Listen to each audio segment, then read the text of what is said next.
حضور صلی اللہ علیہ وسلم نے صحابہ سے مشورہ کیا کیا کرنا ہے.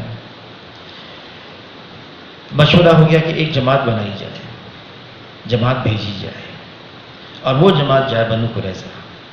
چنانچہ جماعت بنائی گئی، تیار کیا گیا، روانہ کیا گیا. اور وہ جماعت راستے میں ہی تھی. عصر کا وقت بہت تنگ ہونے لگا. اب دو حصے بن گئے. ایک حصہ اب صحابہ ہیں، اور صحابہ کے اندر کوئی نفسانیت نہیں تھی، صرف للہیت ہی للہیت تھی. ایسے مقدس ہستیاں گزری ہیں صحابہ کرام کی کہ بعد آنے والے تو آ ہی نہیں سکتے ایسے. تو دو حصے ہو گئے. ایک حصہ کہنے لگا کہ نماز تنگ ہو رہی ہے، وقت جا رہا ہے عصر کا، ہمیں عصر نماز پڑھ لینی چاہیے. ایک حصے نے کہا اللہ کے رسول نے فرمایا کوئی اس وقت تک عصر نہ پڑھے جب تک وہاں نہ پہنچے، وہ اللہ کے رسول نے وہی ان پر آتی ہے. دو میں تقسیم ہو گئے. ایک حصے نے پہلے نماز پڑھ لی، ایک حصے نے وہاں جا کے نماز پڑھ لی. واپسی پر کارگزاری ہوئی. حضور صلی اللہ علیہ وسلم نے دونوں سے پوچھا پھر نماز کیوں پڑھی پہلے؟ تو جس حصے نے نماز پہلے پڑھ لی تھی کہا اے اللہ کے رسول وقت تنگ ہو رہا تھا، اللہ کا حکم ٹوٹ رہا تھا، اللہ کا حکم جا رہا تھا، اس وجہ سے ہم نے پہلے نماز پڑھ لی. اچھا وہاں کیوں جا کے نماز پڑھی؟ تو جس حصے نے وہاں پڑھ لی اللہ کے رسول آپ ہی نے تو فرمایا تھا کہ وہاں جا کے نماز پڑھنی. اب اللہ کے رسول ہیں، آپ کی بات رہ جاتی ہے. فرمایا دونوں حق پر ہیں، دونوں نے اپنے نفس کے لیے نہیں کیا، انہوں نے اللہ اور اللہ کے رسول کے لیے کیا ہے. اب جہاں اختلاف ہوتا ہے نا وہاں دیکھنا ہوتا ہے یہ اپنے نفس کے لیے کر رہے ہیں یا اللہ اور اللہ کے رسول کے لیے کر رہے ہیں. فرمایا کہ جھگڑا یہ اتنی خراب چیز ہے، اس سے دین کو اتنا نقصان پہنچتا ہے.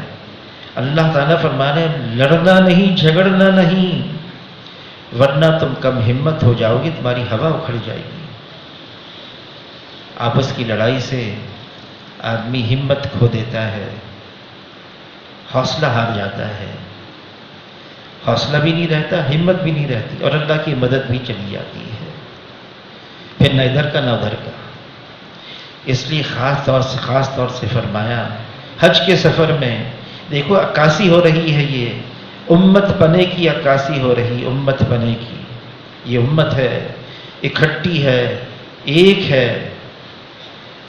امریکہ کے اندر ایک دفعہ جماعت میں کسی سے بات کر رہے تھے تو ایک امریکن تھا، نو مسلم تھا.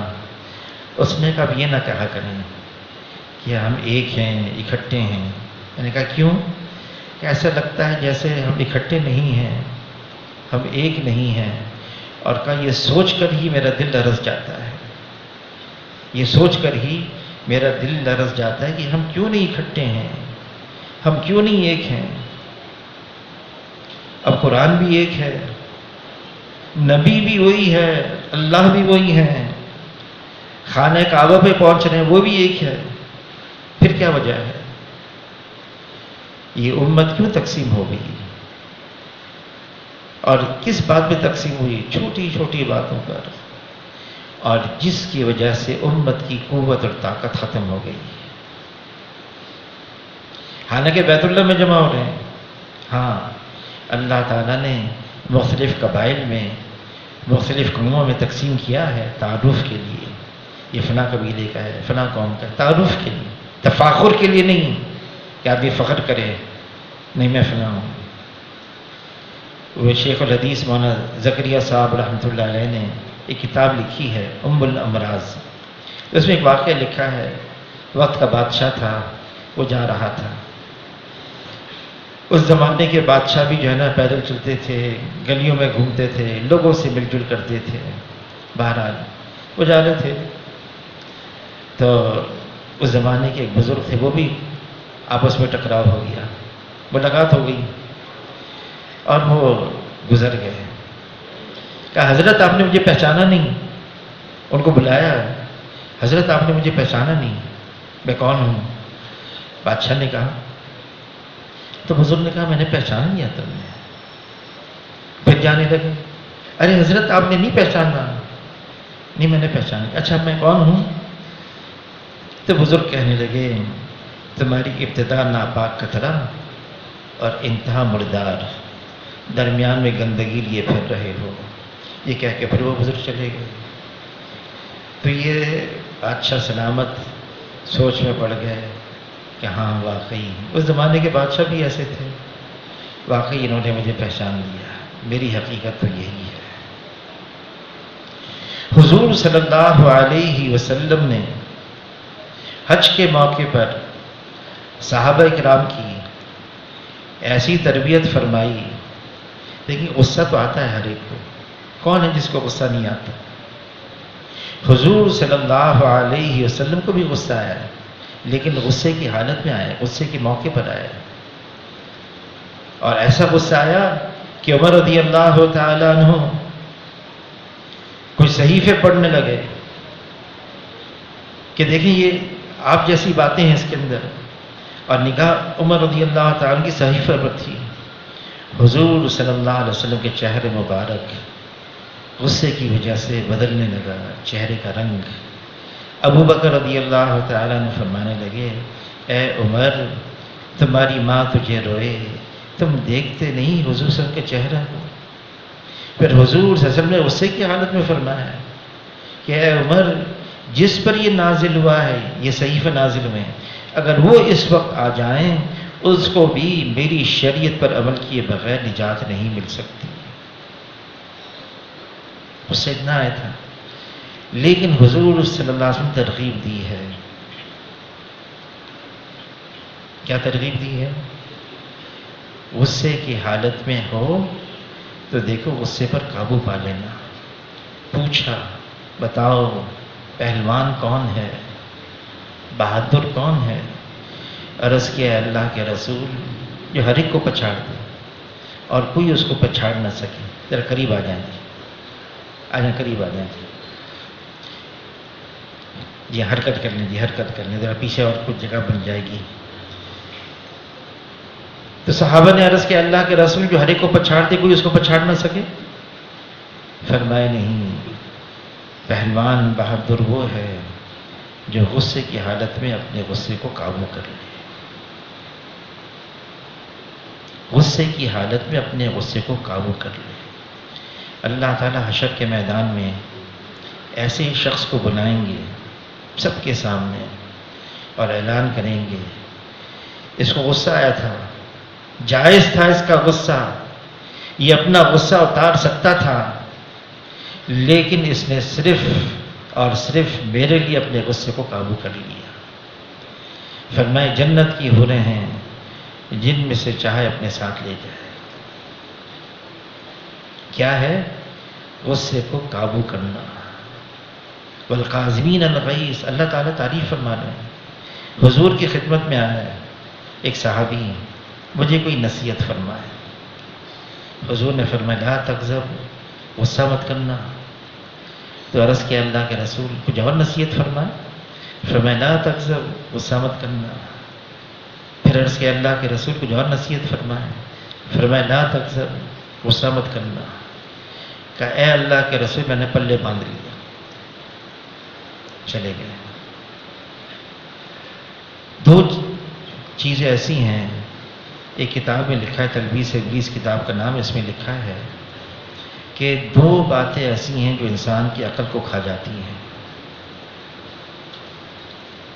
ایک غصہ ہے اور دوسرا شہوت ہے.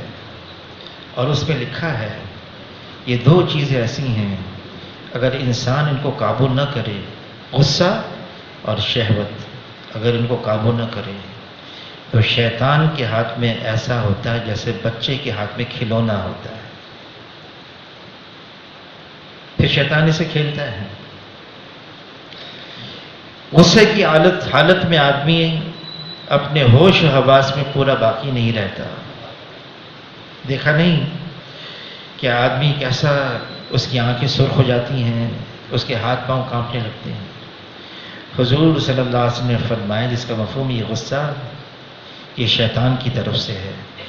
غصہ شیطان کی طرف سے ہے. شیطان آگ سے ہے. پانی آگ کو بجھاتی ہے. فرمایا جب غصہ آ جائے وضو کر لیا کرو. فرمایا جب غصہ آ جائے تو اعوذ باللہ من الشیطان الرجیم پڑھ لیا کرو. فرمایا جب غصہ آئے تو حیت بدل دو. کھڑے ہو تو بیٹھ جاؤ, بیٹھے ہو تو لیٹ جاؤ, غصہ مت کرو. اچھا, اب حج کے موقع پر بڑے بڑے لوگوں کو, اب حضور صلی اللہ علیہ وسلم کی جو صحابہ ہیں, اوہو اللہ ان سے راضی ہو گئے, لیکن اللہ نے ان کو ہمارے لیے استعمال کیا کہ آنے والے بات کے دیکھ لیں. اب حضور صلی اللہ علیہ وسلم حج پر ہیں, ابو بکر رضی اللہ تعالیٰ عنہ پوری امت میں ایک نمبر, نرم مزاج کے ہیں, کتنے حلیم ہیں, لیکن کسی بات پہ غصہ آ گیا, احرام کی حالت میں ہیں, اپنے غلام کو پٹائی کرنے لگے غصے کی حالت میں. تو حضور نے فرمایا دیکھو محرم ہے, احرام کی حالت میں ہیں, اور دیکھو پٹائی کر رہے ہیں غصے کی حالت میں. تو حضور کے کہنے پر فوراً ابو بکر رضی اللہ تعالیٰ رک گئے. امت کو بتانے کے لیے دیکھو, آدمی جب سفر میں ہوتا ہے اونچ نیچ ہو ہی جاتی ہے. عمر رضی اللہ تعالیٰ عنہ کے پاس ایک صاحب آئے, کہنے لگا میں ان صاحب سے خوب واقف ہوں. تو انہوں نے کہا کیا تم نے اس کے ساتھ سفر کیا ہے؟ کہا نہیں میں نے سفر نہیں کیا. کہا پھر ان سے اتنے واقف نہیں ہوں. ان کے ساتھ کوئی معاملہ کیا ہے؟ معاملہ بھی نہیں کیا. پھر ان سے خوب واقف نہیں ہوں. کیا ان کے پڑوس میں رہتے ہو؟ کیا نہیں, ان کے پڑوس میں بھی نہیں رہتا. کیا پھر ان کے ساتھ تم نے کوئی معاملہ نہیں, تم کو واقف نہیں ہو. جب آدمی کسی کے ساتھ سفر میں جاتا ہے نا پھر پتہ چلتا ہے ہاں کہ کس مزاج کا, اصل کیا ہے اس کا مزاج ہے. کسی کے ساتھ کوئی معاملہ کرتا ہے نا پھر پتہ چلتا ہے کہ یہ اصل مزاج اس کا کیا ہے. پڑوس میں رہتا ہے نا پتہ چلتا ہے ہاں یہ کس مزاج کا ہے. یہ تین باتیں ایسی ہیں. پھر حج کے سفر کے اندر تو بہت ہی اونچ نیچ ہو جاتی ہے. اللہ تعالیٰ فرماتے ہیں اس سفر میں لڑائی جھگڑا نہیں ہے. اچھا یہ تو اللہ نے اپنے کلام پاک میں فرما دیا یہ باتیں نہ کرنے کی ہیں, کیا فحش بات نہیں. احرام کی حالت میں بیوی ہے اپنی, اس سے بھی ایسی باتیں نہیں کرنی ہیں. کرنا کیا, باتیں بھی نہیں کرنی ہیں. یہ گناہ ہے, یہ بھی گناہ ہے. یہ امت کو بتانے کے لیے, تربیت دینے کے لیے کہ جو فحش چیزیں ہیں, بے حیائی ہے, یہ ایمان کے خلاف ہے, ایمان سوز ہے, ایمان کو ختم کر دیتی ہے بے حیائی. حضور صلی اللہ علیہ وسلم جو دین لے کر آئے اس کا شعار, اس کی نشانی حیاداری ہے. فرمایا ایمان کی 70 یا 77 شاخیں ہیں اور اس میں ایک اہم جو شاخ ہے وہ حیا ہے. حیا فرمایا حیادار ہے, پھر آدمی احتیاط کرتا ہے. بے حیا ہے, پھر میں جو مرضی کر لے اس کو کوئی فکر نہیں. عائشہ رضی اللہ تعالیٰ عنہ فرماتی ہیں حضور صلی اللہ علیہ وسلم کی حیا کا یہ حال تھا. فرماتی ہیں مدینہ منورہ کی کنواری سے کنواری لڑکی کی جو حیا ہوگی اس سے کہیں زیادہ حضور صلی اللہ علیہ وسلم کی حیا تھی. یہ ایمان کا ایک حصہ ہے. آدمی سوچتا ہے میں تو اکیلے میں ہوں, کون دیکھ رہا ہے مجھے؟ اللہ دیکھ رہے ہیں. اللہ سے کوئی بات چھپی ہوئی نہیں ہے. دلوں میں کیا خیالات گزر رہے ہیں اللہ اس سے بھی خوب باخبر ہے. مثال دی, اندھیری رات ہے, اندھیری رات میں ایک کالے پتھر کے اوپر ایک کالی چونٹی چل رہی ہے. ایسے بصیر ہیں دیکھنے والے اس کالی چونٹی کو چلتا ہوا دیکھ رہے ہیں اس کالی اندھیری رات میں. ایسے سبھی ہیں سننے والے اس کالی چونٹی کے چلنے کی آہٹ کو سن رہے ہیں، اور ایسے علیم بذات الصدور ہیں دلوں کے بھیدوں کے جاننے والے، جس ارادے سے وہ چونٹی چلی ہے اس سے بھی اللہ خوب باخبر ہے. اب اللہ سے تو کوئی چیز چھپی بھی نہیں ہے. ہم اکیلے میں ہوں، تنہائی میں ہوں، یا خاموش بیٹھے ہوں، دل میں کیا گزر رہا ہے اللہ جانتے ہیں.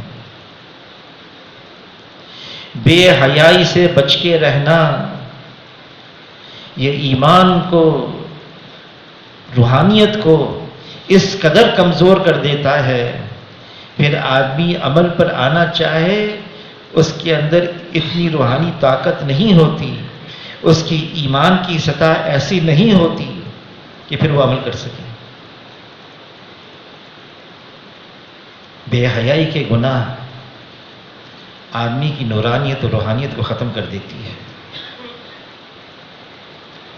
صرف آنکھوں کا زنا ہے، آنکھوں سے دیکھ رہا ہے آدمی، کیا ہے؟ تصویر دیکھ رہا ہے موبائل پر، یہ آنکھوں کا زنا ہے.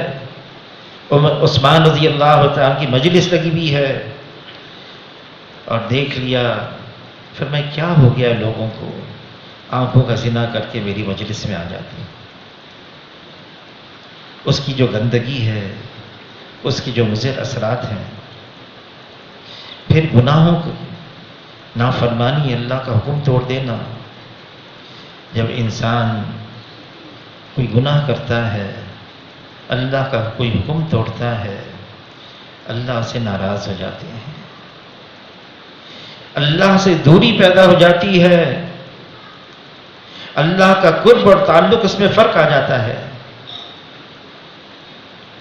جب یہ فرق آ جاتا ہے، جب انسان اللہ سے دور ہو جاتا ہے، تو اللہ تعالیٰ قرآن میں فرما رہے ہیں وَمَنْ أَعْرَضَ عَنْ ذِكْرِي فَإِنَّ لَهُ مَعِيشَةً ضَنْكًا. اللہ سے دوری پیدا ہو گئی. اللہ کو چھوڑ کر جو زندگی گزاری جاتی ہے، اللہ سے دوری کی جو زندگی ہوتی ہے، وہ زندگی پریشانی والی ہوتی ہے، وہ زندگی مصیبت والی ہوتی ہے، وہ زندگی ناکام ہوتی ہے، وہ زندگی تنگ ہو جاتی ہے. اتنی تنگ ہو جاتی ہے، اتنی تنگ ہو جاتی ہے، انسان تمنا کرنے لگتا ہے کاش موت آ جائے مجھے. وہ زندگی سے اتنا تنگ ہو جاتا ہے. کیا ہے؟ گناہوں کی وجہ سے حوصلہ ختم، ہمت ختم، نیکی کا جذبہ ختم. پھر ایک گناہ دوسرے گناہ کو کھینچتا ہے.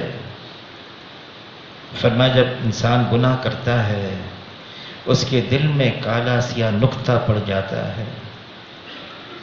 اگر توبہ نہیں کرتا، اگر اللہ سے معافی نہیں مانگتا، یہ گناہ برقرار رہتا ہے. پھر کوئی گناہ کرتا ہے، پھر کالا دھبا اس کے دل پر پڑتا ہے، یہاں تک کہ گناہ کرتے کرتے شدہ نقطۂ کالے پڑھتے پڑھتے دل بالکل سیاہ ہو جاتا ہے. پھر اس میں خیر کی رغبت نہیں رہتی، پھر خیر کی رغبت نہیں رہتی. اب حج کے سفر کے اندر کیا ہوتا ہے، کیا گناہ ہے. اب نماز کتنا بڑا عمل ہے، اتنا بڑا فریضہ ہے. حج تو اس کے لیے فرض ہے، اور سال میں ایک دفعہ ہے، زندگی میں ایک دفعہ ہے کہ جس کے پاس اتنا مال جمع ہو وہ سفر بھی کر سکتا ہو، پیچھے اپنے اہل و عیال کے لیے ضروریات کے لیے رکھ بھی سکتا ہو. زندگی میں ایک مرتبہ حج فرض ہے. لیکن نماز روزانہ 5 مرتبہ فرض ہے روزانہ. اور اچھے انداز سے پڑھنا، اچھے طریقے پر پڑھنا، جیسے حضور صلی اللہ علیہ وسلم دکھا کر گئے پڑھنے کے لیے اس انداز سے پڑھنا. حج کے سفر میں بہانے سے نمازیں ہم دیکھتے ہیں چلی جاتی ہیں، رہ جاتی ہیں یا ناقص ہو جاتی ہیں. جماعت کے ساتھ پڑھنا، اہتمام کے ساتھ پڑھنا، اس میں کمی ہو جاتی ہے، لڑائی جھگڑے ساری چیزیں۔ اچھا یہ تو نہ کرنے کے ہیں، کرنے والے بھی کام ہیں جس سے اجتماعیت باقی رہے، اجتماعیت، اکٹھا رہنا۔ حضور صلی اللہ علیہ وسلم فرماتے اس کا مفہوم ہے نیکی والے حج کا بدلہ سوائے اس کے کہ وہ جنت میں جائے کچھ اور نہیں ہے۔ نیکی والے حج، نیکی والے حج کا بدلہ سوائے اس کے جنت میں جائے کوئی اور نہیں۔ نیکی والا حج کیا ہے؟ اب حضور صلی اللہ علیہ وسلم بتا رہے ہیں نیکی والا حج کیا ہے۔ فرمایا کہ سلام کرنا، کھانا کھلانا، نرم گفتگو، نرم کلام کرنا، کھانا کھلانا۔ اب حج کے موقع پر ظاہر آدمی پکا تو نہیں سکتا، ہم جہاں سے جب جاتے ہیں کیا کر سکتے ہیں؟ کھانا تو اتنا ملتا ہے وہاں پر، کچھ اور زیادہ لے لیا، کسی اور کو دے دیا، کسی اور کے لیے کھانا کھلانا۔ حضور صلی اللہ علیہ وسلم نے مدینہ منورہ میں ایسا معاشرہ قائم کیا تھا، ایسا معاشرہ، حالانکہ گھر میں کھانے کو نہیں ہے خود، لیکن مہمانوں کو کیسا کھلا رہے ہیں۔ بدر کے موقع پر قیدی آئے، اب تقسیم ہوئے وہ قیدی مدینہ منورہ کے رہنے والے مسلمانوں کے درمیان میں، مشرکین مکہ جو قیدی بنائے 70 تھے، تقسیم ہوئے۔ اور وہ قیدی بعد میں جب مسلمان ہوئے کہتے ہیں ہم حیران ہوتے تھے، خود فاقے سے رہتے تھے اور کھانا ہمیں کھلاتے تھے، قیدیوں کو کھلاتے تھے۔ حضور صلی اللہ علیہ وسلم نے ایک دفعہ اعلان کیا مہمان ہے میرا، اس کو کون لے جائے گا؟ اس کو گھر میں کون لے جائے گا؟ مہمان ہے۔ تو ایک صحابی نے، اب ظاہر گھر میں وہاں تو عمومی فضا تھی، کھانے کو نہیں ہوتا تھا، اب وہ صحابی نے ہمت کی میں لے کے جاؤں گا۔ اب وہ مہمان کو لے کے گئے، باہر گھر سے باہر رکھا، گھر گئے پہلے اندر، بیوی سے کہا حضور کا مہمان آیا ہے، میں حضور کا مہمان لے کر آیا، کچھ ہے کھانے کو؟ کہا اتنا ہے کہ بچوں کے لیے کافی ہو جائے بس۔ کہا اچھا جتنا ہے مہمان کے آگے رکھ دو۔ پھر ایسا کرتے ہیں بچوں کو بہلا بلا کے سلا دو، پھر چراغ صحیح کرنے کے بہانے سے آنا، چراغ کو بجھا دینا۔ ہم ہاتھ اور منہ چلاتے رہیں گے، مہمان سمجھے گا کہ میزبان کھا رہے ہیں، وہ کھا لے گا، اندھیرے کے اندر پیٹ بھر جائے گا اس کا۔ ایسے ہی کیا، ایسے ہی کیا۔ فجر کی نماز میں حضور نے ان کو بلایا، صحابی کو، کہا تمہارا رات والا عمل اللہ کو بہت پسند آ گیا، وہی نازل فرما دیا، تمہارے رات والا عمل اللہ کو بہت پسند آ گیا۔ کھانا کھلانا، مدینہ منورہ میں حضور کے زمانے میں کوئی ہوٹل نہیں تھا، مولانا سعید خان صاحب رحمۃ اللہ علیہ فرماتے کوئی ہوٹل نہیں تھا، وہ تو مہمان نوازی تھی۔ کوئی آتا اجنبی اس کو تاک لیتے، تاڑ لیتے، جان لیتے یہ اجنبی ہے، اس کو میں گھر لے کر آؤں، جس سے اللہ خوش ہوتے ہیں نا، خوش ہوتے ہیں جس سے اللہ تعالیٰ۔ اللہ کی خوشی اور رضا کی عجیب نشانیاں ہیں۔ سب سے پہلی نشانی کیا؟ اللہ اس کے یہاں مہمان بھیجتے ہیں۔ مہمان آتا ہے اپنے مقدر کا رزق لے کر آتا ہے، جاتا ہے تو سارے گھر والوں کے گناہوں کو ساتھ لے کے چلا جاتا ہے۔ یہ اللہ کی رضا اور خوشی کی علامت ہے، نشانی مہمان آ گیا۔ کھانا کھلانا، اور پھر فرمایا کہ سلام کرنا، سلام۔ قرب قیامت کی علامات میں سے ہے کہ ایمان والا صرف اپنے جاننے والے کو سلام کرے گا۔ وہاں تو یہ رواج تھا اگر دو جا رہے ہیں درمیان میں درخت آ گیا، واپس ملے پھر سلام کرتے تھے۔ سلام یہ مسلمان کا حق ہے، یہ دعا بھی ہے، اور اللہ کی رحمت کو کھینچنے کی ایک بہت بڑی علامت ہے۔ اور پھر جب آدمی سلام کرتا ہے وہ اللہ کے قریب ہو جاتا ہے اور اللہ کے رسول کے بھی قریب ہو جاتا ہے۔ حضور صلی اللہ علیہ وسلم کو تو مکہ مکرمہ میں فرماتے مجھے تو درخت بھی اور پتھر بھی سلام کرتے تھے،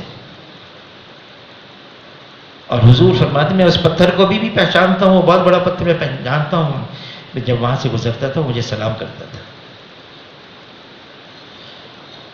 فرمایا جو سلام میں پہل کرے وہ کبر سے بری ہے، وہ تکبر سے پاک ہے، جو سلام میں پہل کرے۔ صحابہ کرام فرماتے ہیں ہم کتنی دفعہ اس بات کی کوشش کرتے تھے کہ ہم حضور صلی اللہ علیہ وسلم سے سلام کرنے میں پہل کر جائیں، لیکن کبھی بھی ہم حضور سے آگے نہیں نکلے۔ کبھی بھی سلام میں پہل کرنا، اور پھر نرم کلام، نرم لہجے سے، میٹھے الفاظ سے بات کرنا، یہ اتنی اہم بات ہے۔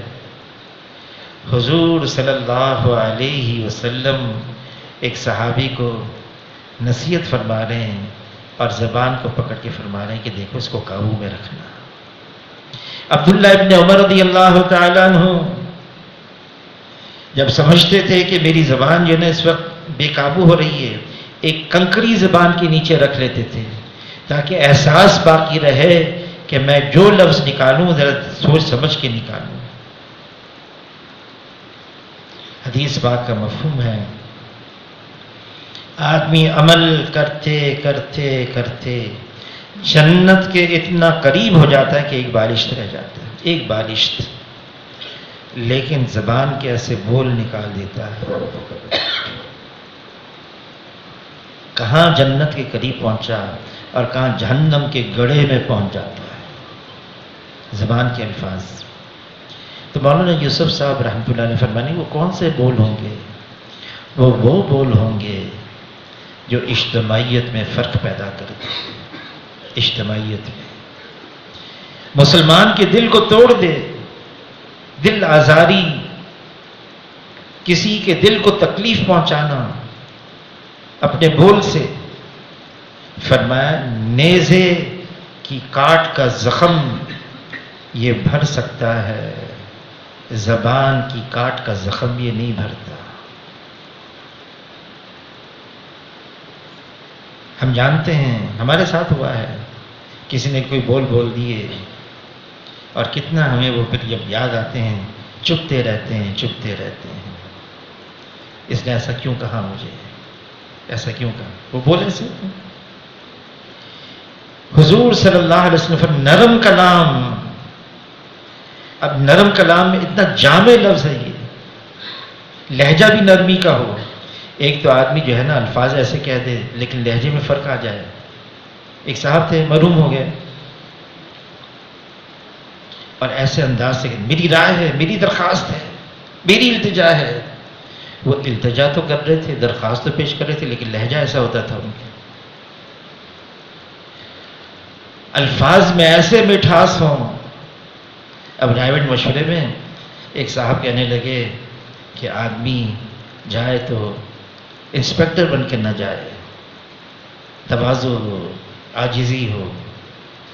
تو میرا نمبر آ گیا بولنے کا، تو میں نے کہا یہ بھی صحیح ہے، لیکن ایسا کیوں نہ ہو آدمی کہ جہاں جائیں لوگ خوش ہو جائیں، اچھا ہوا یہ آ گیا، اس کو دیکھتے ہی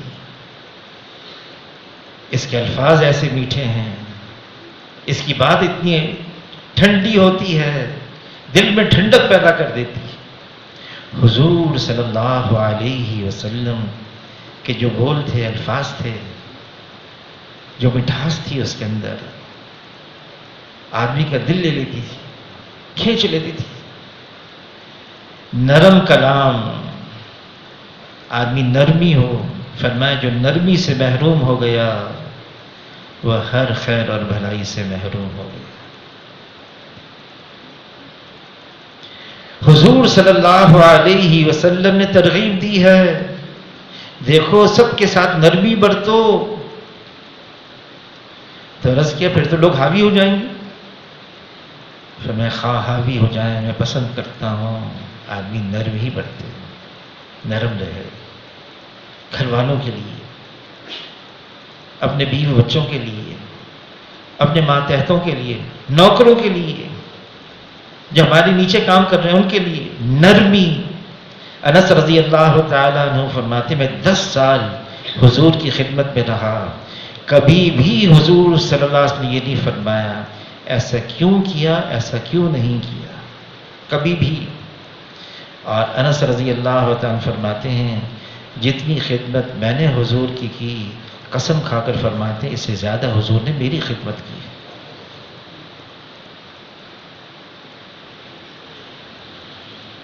اللہ کو ایسا شخص پسند ہے جو نرم مزاج کا ہو، الفاظ بھی نرم ہوں، اور اللہ کو جھگڑالو آدمی پسند نہیں ہے۔ ہر بات پر وہ صرف یہ بات سوچتا ہے، نکالتا ہے بس لوگوں کی کمیاں کیسے میں تلاش کروں۔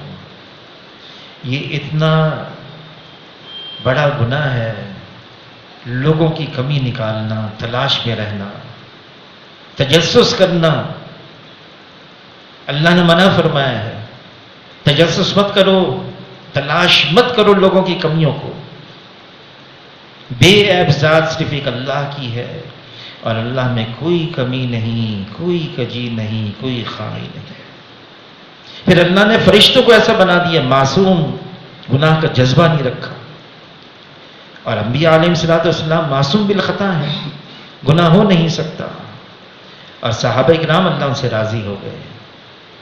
باقی ہم ہیں، فرمایا سارے گناہ گار ہیں لیکن بہترین گناہ گار ہے اقرار کر لے، اپنے آپ کو گنہگار سمجھے، ضعیف سمجھے، کمزور سمجھے۔ فرمایا جو اپنے آپ کو گنہگار سمجھے وہی تو ہے جو اللہ سے معافی مانگے گا، توبہ کرے گا۔ خیر الخطائین التوابون، بہترین گنہگار کون ہے؟ جو اللہ سے معافی مانگے، رجوع کر لے۔ تو یہ عکاسی کرتا ہے عرفات کا میدان، یہ امت ہے، یہ ایک ہے۔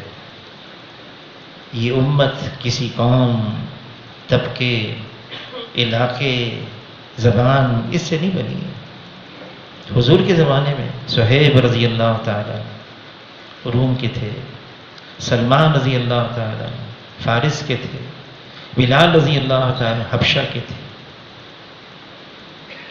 پھر کوئی مہاجر ہے، کوئی انصار ہے، کوئی اوس قبیلے، کوئی خزرج قبیلے کا، کوئی قریشی ہے، کوئی ہاشمی ہے، اعلیٰ سے اعلیٰ قبیلے کے بھی ہیں اور دوسرے بھی ہیں۔ یہاں نیو ٹاؤن مسجد کے اندر بہت پہلے کی بات ہے، اب وہ مسائل کھڑے ہو گئے۔ اب شیخ الحدیث مولانا زکریا صاحب رحمۃ اللہ علیہ ان صاحب کو سمجھا رہے تھے۔ اب وہ ماشاءاللہ بہت ہی معزز، اور یہاں کے بڑی بھی مولانا یوسف بن نوری صاحب رحمۃ اللہ علیہ سے بڑا تعلق، ان کا بہت تعلق ہے۔ اب وہ یہ مدرسہ حامد ہیں، تو شیخ الحدیث مولانا زکریا صاحب رحمۃ اللہ نے سمجھایا بھئی یہ مولویوں کو یہ مدرسہ چلانے دو، یہ تو مولوی ہی سارے مدرسہ چلائیں گے۔ تو مولانا یوسف بن نوری صاحب رحمۃ اللہ علیہ کا انتقال ہو گیا تھا۔ تو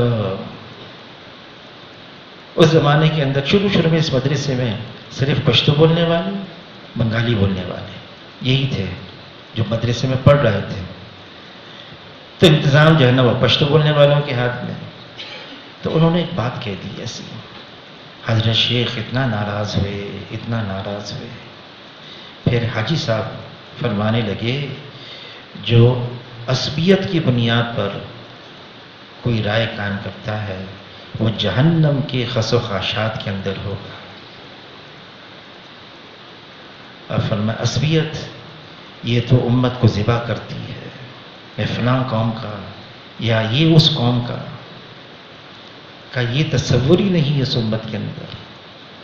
یہ امت ہے اور بحیثیت امت کے یہ ساری دنیا میں پنپے گی، پلے گی، پھولے گی، کسی قوم کی حیثیت سے نہیں ہے۔